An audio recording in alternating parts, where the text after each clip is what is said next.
Okay, so I just got back from China. Let's talk about how I have made many of my suppliers millionaires.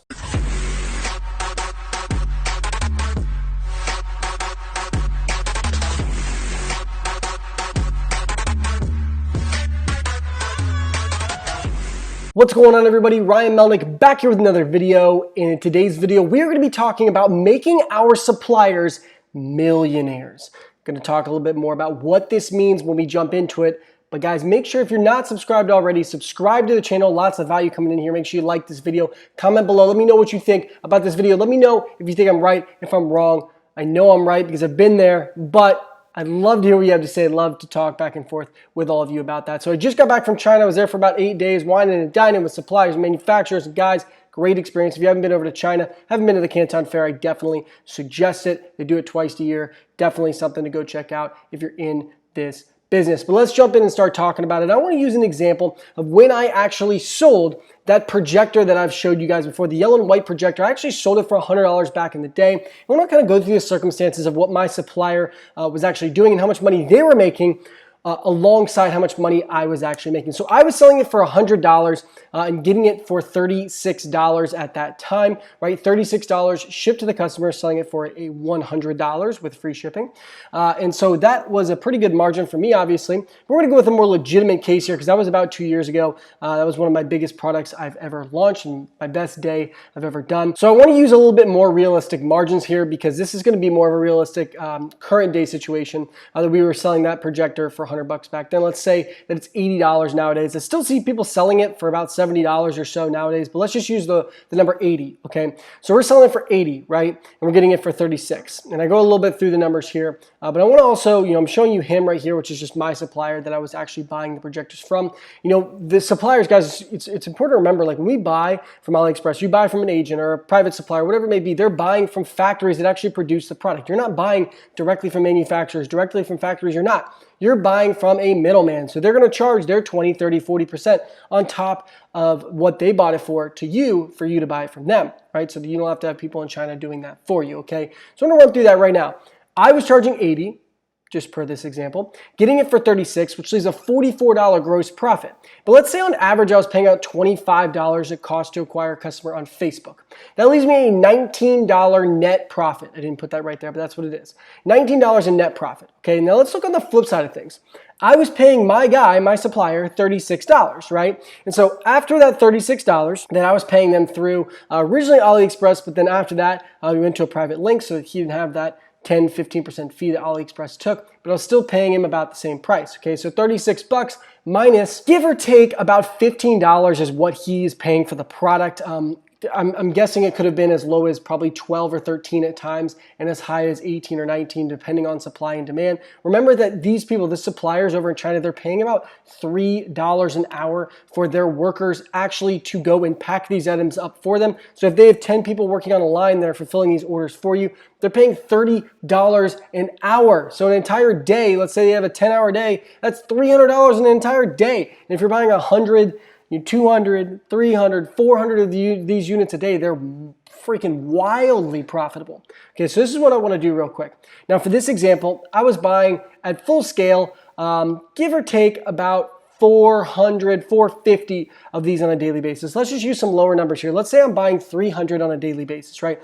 300 from him, I'm making $19 per.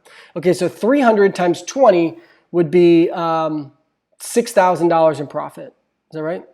Yeah, so 300 times 20 would be $6,000 in profit. Now I did 19, so let's say it's 5,500. I don't know the exact math on it, but let's say I'm making $5,500 in profit, net profit. So after everything, right? But he is making $21 times 300. So let's say that's more like 7,000, 6,500. Let's say 7,000. So I'm making 5,500. He's making 7,000. What is he doing? He's fulfilling it. He's sending out to the customers for me. But what happens if that customer doesn't want that product, doesn't like the product, it's broken, whatever it may be?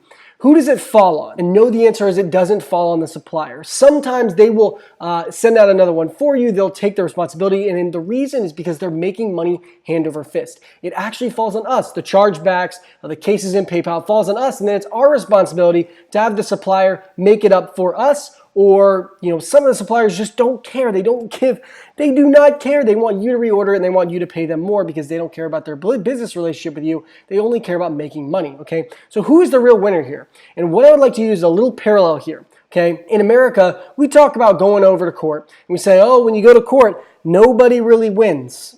You know who wins?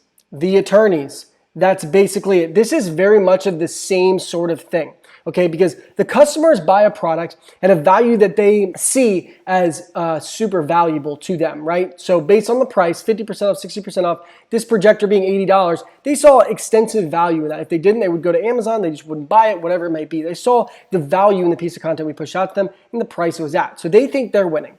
I'm selling it, I'm buying it for 36 and selling for 80. I'm making, $19 in net profit. At scale, I think I'm winning, right?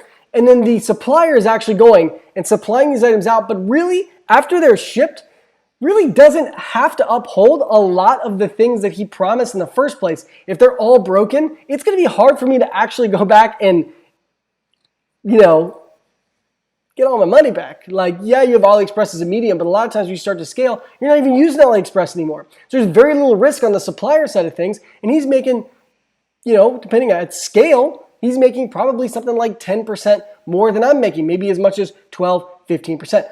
Remember, the biggest difference here is that depending on exchange rate, right now, give or take, 1 USD is worth about 17 cents in yen. So just to give you an example, $100 yen. So 100 yen is give or take worth about, I think I'm doing this math right, $17 USD.